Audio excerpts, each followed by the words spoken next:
Nava Pranam, Namaste. By the instruction and grace of our spiritual master, Om Vishnu Pad Paramahamsa, Sripad Bhakti Madhava Puri Maharaj, we are here reading Srimad Bhagavatam, Om Namo Bhagavate Vasudevaya. Canto 2, the Cosmic Manifestation, Chapter 2, Text 25. Tad Vishvanabhim Tvati Vartya Vishnur Aniyasa Virajanatmanaika Namaskrutam Brahma Vidham Upaiti Kalpayuso Yad Vibudha Ramante. This Sishumar is the pivot for the turning of the complete universe, and it is called the navel of Vishnu, Garbhodakshai Vishnu. The yogi alone goes beyond this circle of Sishumar and attains the planet of Maharloka, where purified saints like Brigu enjoy a duration of 4,300,000,000 solar years. This planet is worshipable even for saints who are transcendentally situated.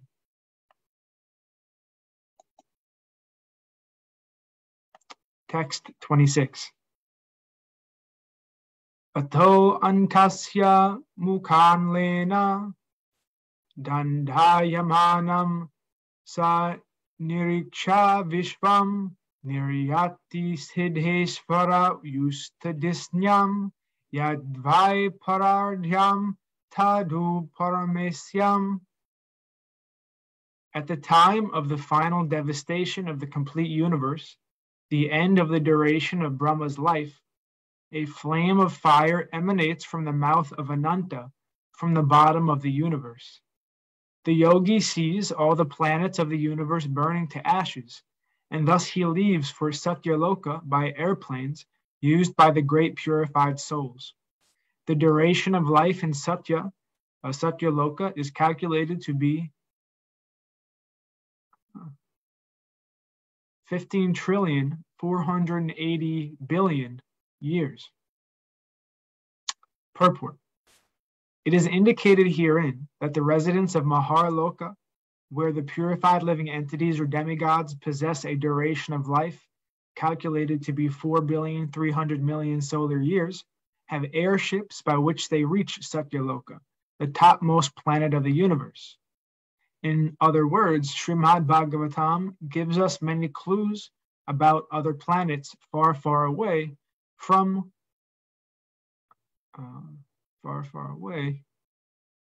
us, which modern planes and spacecraft cannot reach, even by imaginary speeds. The statements of Srimad Bhagavatam are accepted by great acharyas like Sridhar Swami, Ramanujacharya, and Vallabhacharya. Lord Sri Chaitanya Mahaprabhu specifically accepts Srimad Bhagavatam as the spotless Vedic authority, and as such, no sane man can ignore the statements of Srimad Bhagavatam. When it is spoken of by the self-realized soul, Srila Shukadev Goswami, who follows in the footsteps of his great father, Srila Vyasadeva, the compiler of all Vedic literatures. In the creation of the Lord, there are many wonderful things we can see with our own eyes every day and night, but we are unable to reach them equipped by modern materialistic science. We should not therefore depend on the fragmentary authority of materialistic science for knowing things beyond the range of scientific purview. For a common man, both modern science and Vedic wisdom are simply to be accepted because none of the statements, either of modern science or of Vedic literature, can be verified by him. The alternative for common man is to believe either of them or both of them. The Vedic way of understanding, however, is more authentic because it is accepted by the acharyas, who are not only faithful and learned men, but also liberated souls without any of the flaws of conditioned souls. The modern scientists, however, are conditioned souls liable to so many errors and mistakes. Therefore, the safe side is to accept the authentic version of Vedic literatures like Srimad Bhagavatam, which is accepted unanimously by the great acharyas. Text 27. Nayatra soko na jarana mrityor, nartir na kodvega rite kutaschit, yachchit tatodha kripaya didam vidam. Yachchit tatodha kripaya nidam vidam, duranta dukkha prabhavanu darshanat. In that planet of Satya Loka, there is neither bereavement, nor old age, nor death. There is no pain of any kind, and therefore there are no anxieties, save that sometimes, due to consciousness, there is a feeling of compassion for those unaware of the process of devotional service, who are subjected to unsurpassable miseries in the material world. Purport. Foolish men of materialistic temperament do not take advantage of successive authorized knowledge. The Vedic knowledge is authorized and is acquired not by experiment, but by authentic statements of the Vedic literatures explained by bona fide authorities. Simply by becoming an academic scholar, one cannot understand the Vedic statements. One has to approach the real authority who has received the Vedic knowledge by disciplic succession, as clearly stated in Bhagavad Gita 4.2. Lord Krishna affirmed that the system of knowledge as explained in Bhagavad Gita was explained to the sun god, and the knowledge descended by disciplic succession from the sun god to his son Manu, and from Manu to King Ikshvaku, the forefather of Lord Ramachandra. And thus the system of knowledge was explained down the line of great sages, one after another. But in due course of time, the authorized succession was broken, and therefore just to reestablish the true spirit of knowledge, the Lord again explained the same knowledge to Arjuna, who was a bona fide candidate of understanding due to his being a pure devotee of the Lord.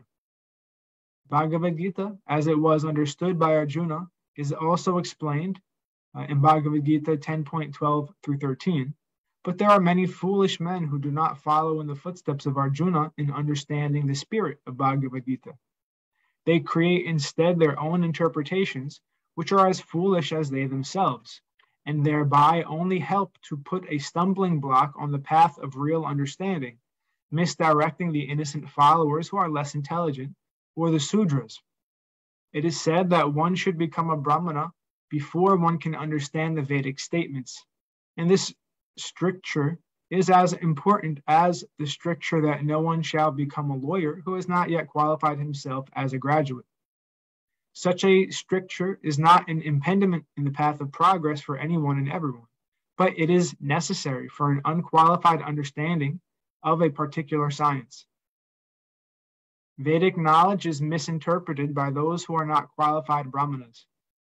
A qualified Brahmana is one who has undergone strict training under the guidance of bona fide spiritual master. The Vedic wisdom guides us to understanding our relation with the Supreme Lord Sri Krishna and to acting accordingly in order to achieve the desired result of returning home back to Godhead. But materialistic men do not understand this. They want to make a plan to become happy in a place where there is no happiness.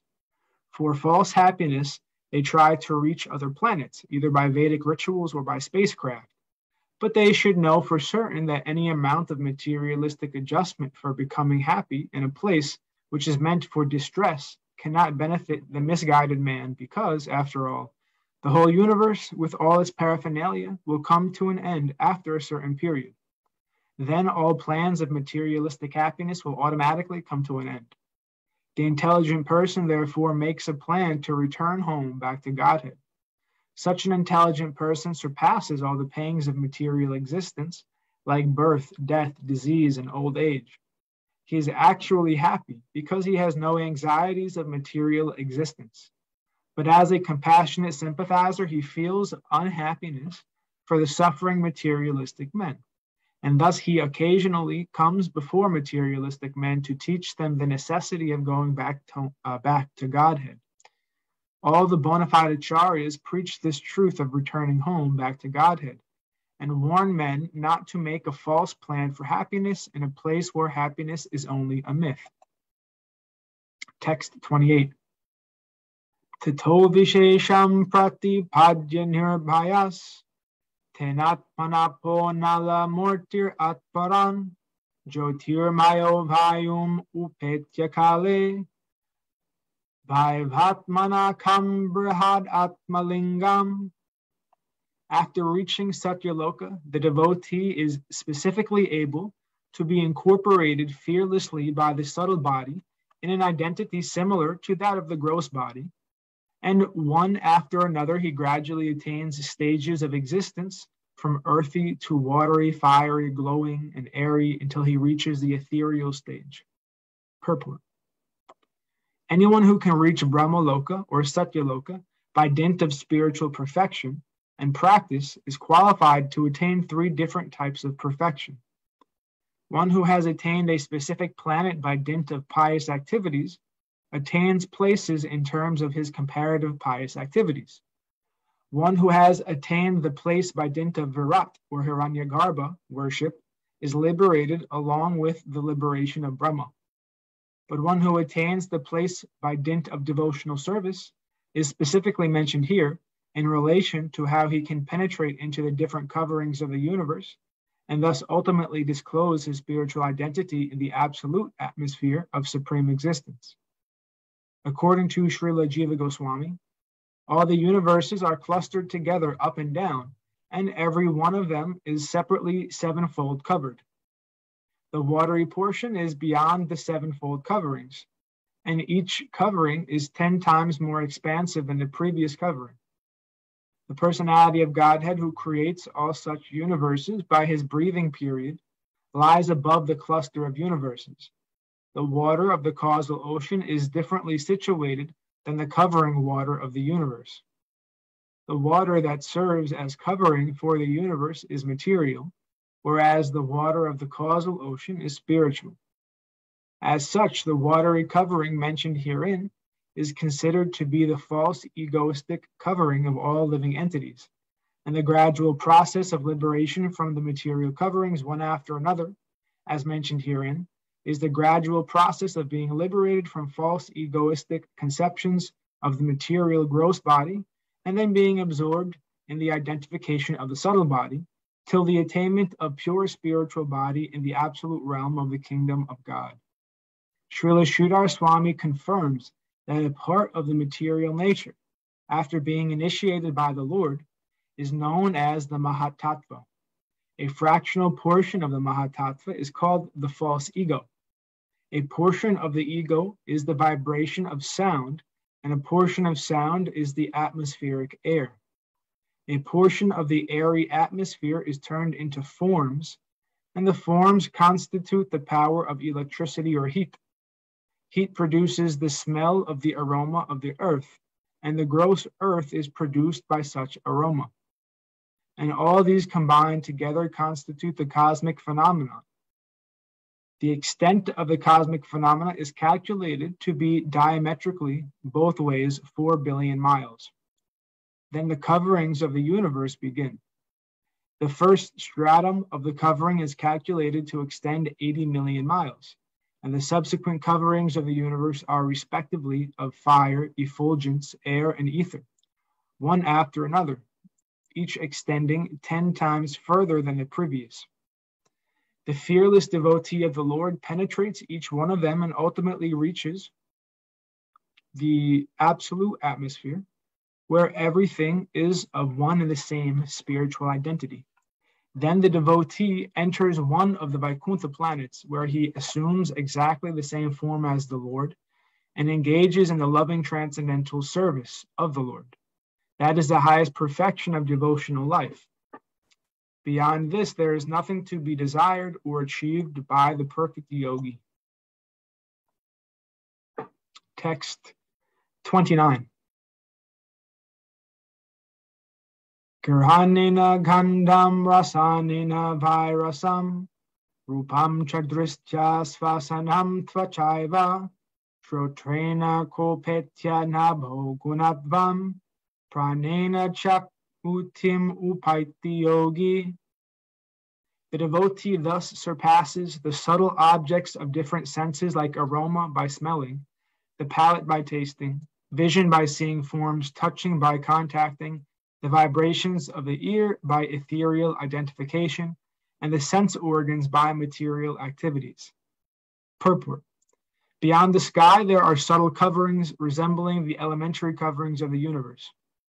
The gross coverings are a development of partial ingredients of the subtle causes.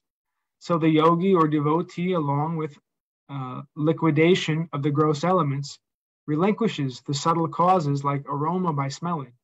The pure spiritual spark, the living entity, thus becomes completely cleansed of all material contamination to become eligible for entrance into the kingdom of God. And thus ends our reading for today. We will continue from text 30 on Monday, hopefully.